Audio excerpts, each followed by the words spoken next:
So pagkatapos simula sa B minus, dito naman tayo sa B1. Ayan, mayroon naman marka mga master, madali lang naman sundan kasi yung BMS may marka. So ganun lang, magsimula sa B minus, B1, B2. Ayan, kasunod ay B2, ayan o.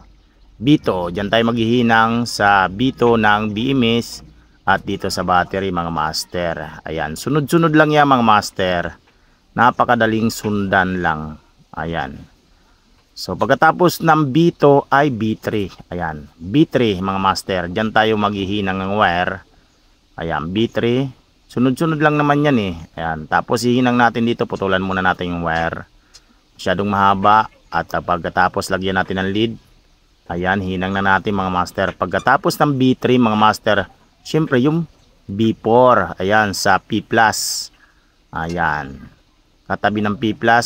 B4, ayan, B3, B4. Ganun lang kasimple mga master, napakadali lang naman tong sundan. Okay, nahinang na natin yung kanyang B4 at nahigpitan na rin natin mga master. Ayan yung kanyang connection, kita nyo naman.